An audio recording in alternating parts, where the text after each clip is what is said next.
नमस्कार, मैं डॉक्टर राकेश पाठक। प्रधानमंत्री नरेंद्र मोदी की मां को गाली देने का मामला इस वक्त पूरे देश में गरमाया हुआ है। आज इस मुद्दे पर भारतीय जनता पार्टी ने बिहार बंद का आह्वान किया है। वहां जो कुछ हो रहा है उसकी तस्वीरें और नजारे सोशल मीडिया पर अब लगातार देख रहे होंगे।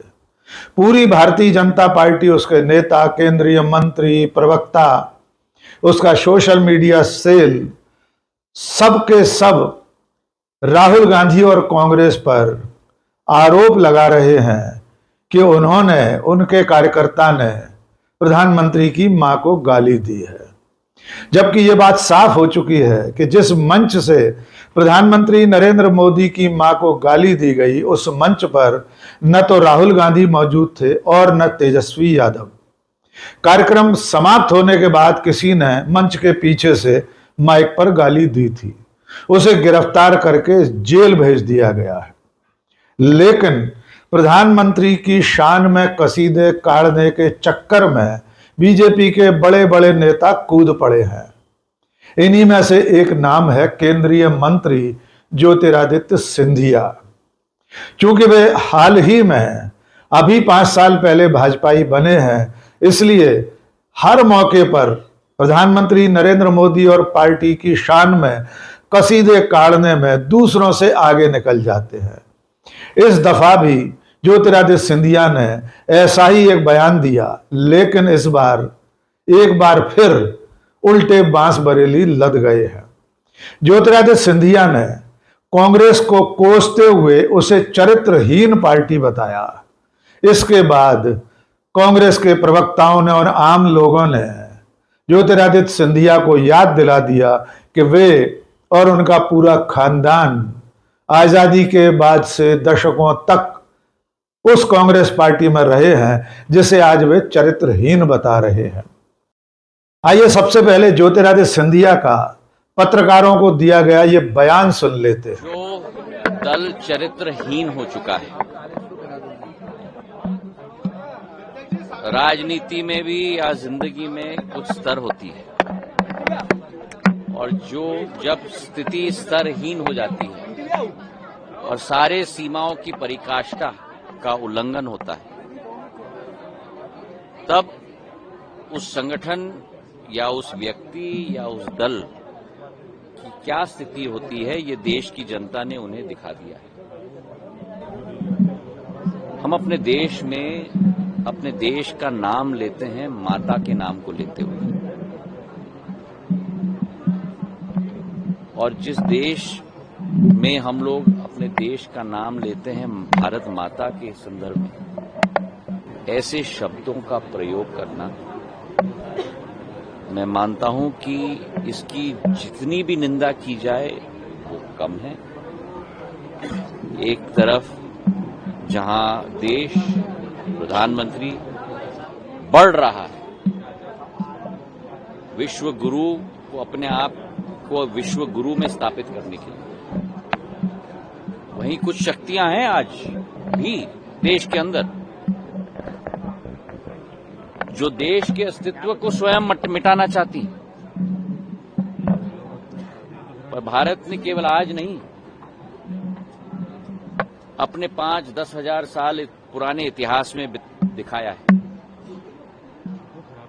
कि भारत इन शक्तियों को परास्त करके सदैव एक नक्षत्र की तरह उभरेगा, और आज भी भारत प्रधानमंत्री जी के नेतृत्व में वैसे ही एक नक्षत्र के रूप में उभरेगा। ज्योतिरादित्य सिंधिया कह रहे हैं राजनीति हो या जिंदगी हो, हर जगह एक स्तर होना चाहिए, लेकिन कांग्रेस पार्टी अपना स्तर भूल गई है, वो चरित्रहीन हो गई है, उसका कोई चरित्र नहीं बचा है। साथ साथ वे नरेंद्र मोदी और भारत के विश्व गुरु होने की महिमा का बखान कर रहे हैं। वे कह रहे हैं कि भारत को भारत माता के रूप में जाना और माना जाता है। लेकिन ज्योतिरादित्य सिंधिया के इस बयान के सामने आते ही कांग्रेस पार्टी ने उनके ऊपर जबरदस्त हमला किया है। कांग्रेस की राष्ट्रीय प्रवक्ता और सोशल मीडिया सेल की चेयरपर्सन सुप्रिया श्रीनेत ने ज्योतिरादित्य सिंधिया को उनके और उनके परिवार का कांग्रेसी इतिहास याद दिला दिया। सुप्रिया ने एक्स पर लिखा, सिंधिया जी, जिसे आप चरित्रहीन पार्टी कह रहे हैं, उसी पार्टी की छत्र छाया में रहकर आपका सिंधिया परिवार खूब फला फूला है। आजादी के बाद आपके दादा जीवाजी राव सिंधिया को कांग्रेस पार्टी की सरकार और पंडित नेहरू ने मध्य भारत राज्य का राज प्रमुख राज्यपाल बनाया था। नंबर 2, आपकी दादी विजयराजे सिंधिया इसी कांग्रेस पार्टी से 1967 तक सांसद रही थी। नंबर 3, आपके पिताश्री माधवराव सिंधिया आजीवन इसी कांग्रेस पार्टी में रहे, सांसद रहे, केंद्र में मंत्री रहे। नंबर 4, पिताजी की मृत्यु के बाद आप स्वयं लगभग 20 साल कांग्रेस पार्टी में रहे, 4 बार सांसद बने, केंद्र में मंत्री बने। आप और आपका पूरा कुनबा इसी पार्टी में रहकर यहां तक पहुंचे हैं। आप गद्दारी करके अब भाजपा में शामिल हो गए और उन नरेंद्र मोदी का गौरव गान कर रहे हैं जिन्हें आप खुद संसद में खड़े होकर पाकिस्तान में बिरयानी खाने वाला कहते थे। आखिरी में सुप्रिया ने लिखा है, कांग्रेस पार्टी को चरित्रहीन कहने से पहले अपना चरित्र देख लीजिए महाराज। इसके अलावा कांग्रेस के प्रवक्ता सुरेंद्र राजपूत ने भी ज्योतिरादित्य सिंधिया के इस बयान पर उन्हें आईना दिखाया है।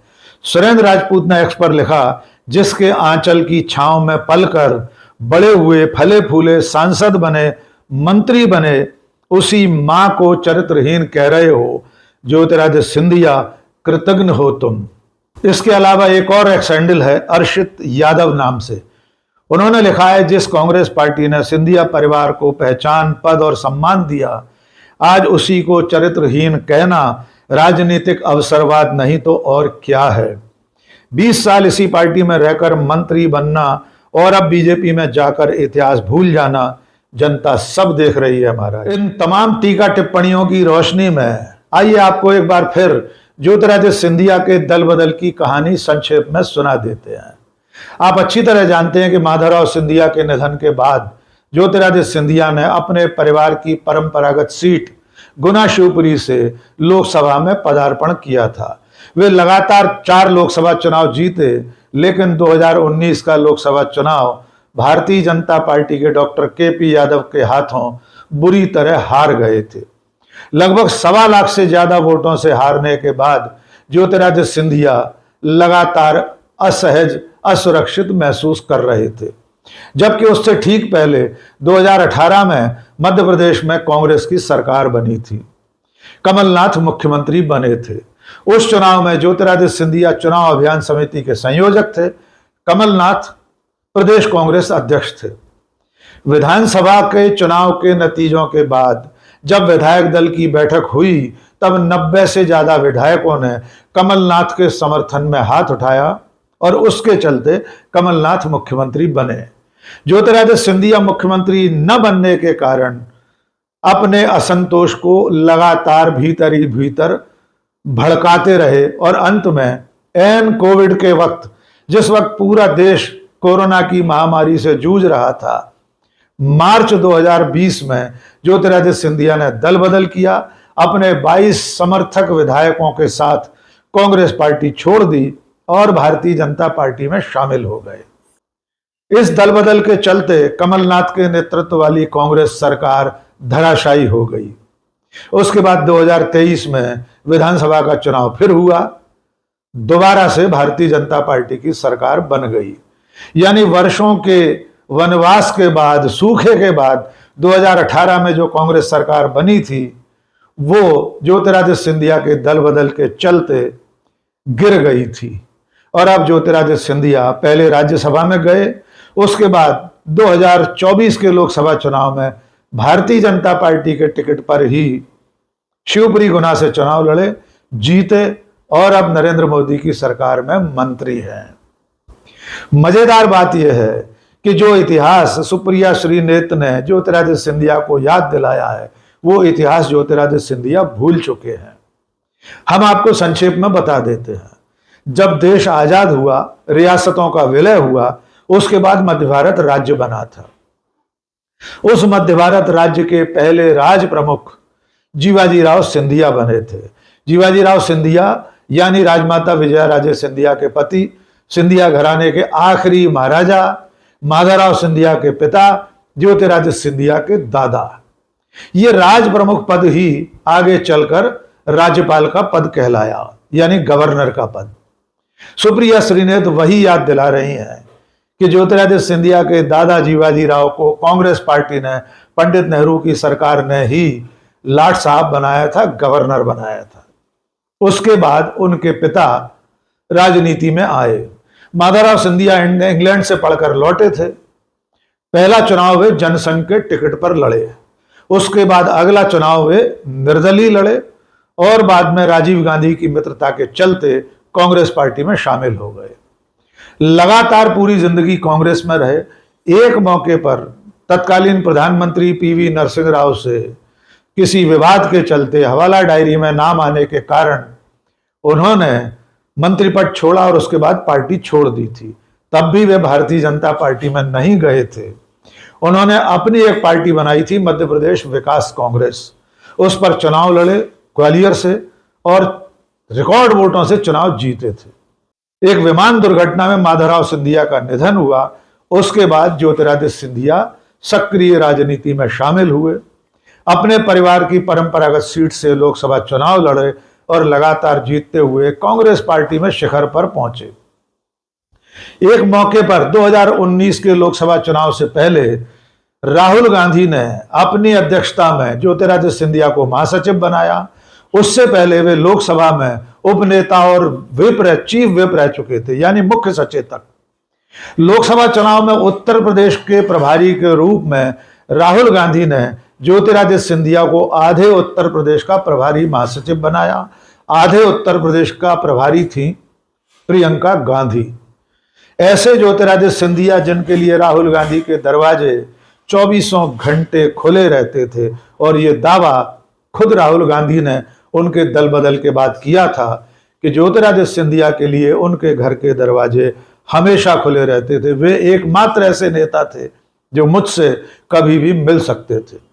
इसके बावजूद उन्होंने दल बदल किया, कांग्रेस पार्टी छोड़ी, मध्य प्रदेश में कांग्रेस की सरकार गिराई और अब वे हर मौके पर कांग्रेस पार्टी को और गांधी नेहरू परिवार को कोसने से पीछे नहीं रहते।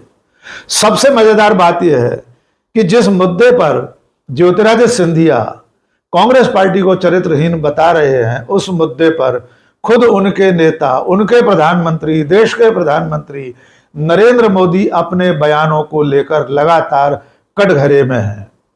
ज्योतिरादित्य सिंधिया एक तरफ कांग्रेस पार्टी को चरित्रहीन बता रहे हैं, दूसरी तरफ उनके नेता नरेंद्र मोदी के ऐसे तमाम भाषण लगातार फिर से वायरल हो रहे हैं जिसमें नरेंद्र मोदी जी महिलाओं को लेकर, खास तौर से सोनिया गांधी जैसी नेता को लेकर आपत्तिजनक शब्दों का इस्तेमाल कर रहे हैं। आइए नरेंद्र मोदी के भाषणों की छोटी सी कतरन एक बार फिर सुन लेते हैं। मैंने कहा था इनकी सबसे बड़ी नेता चुनाव लड़ने की हिम्मत नहीं करेगी, वो डर के मारे भाग जाएगी।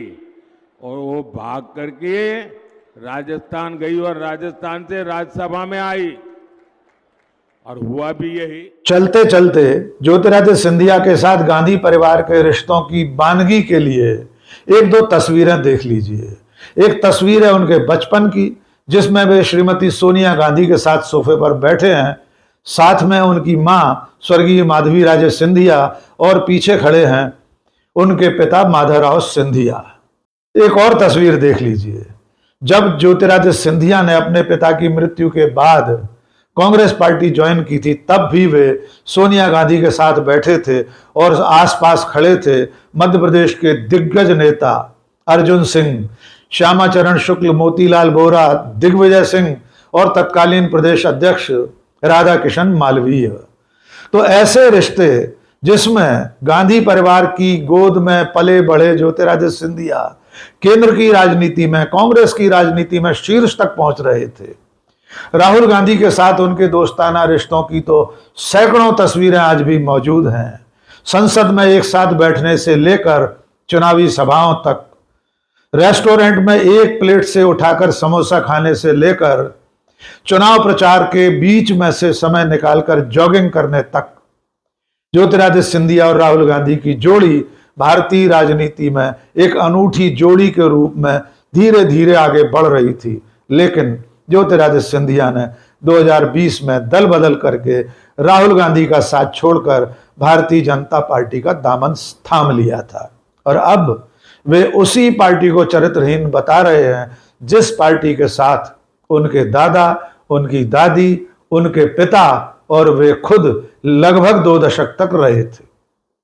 आज के इस वीडियो में बस इतना ही। बहुत बहुत शुक्रिया। जय हिंद।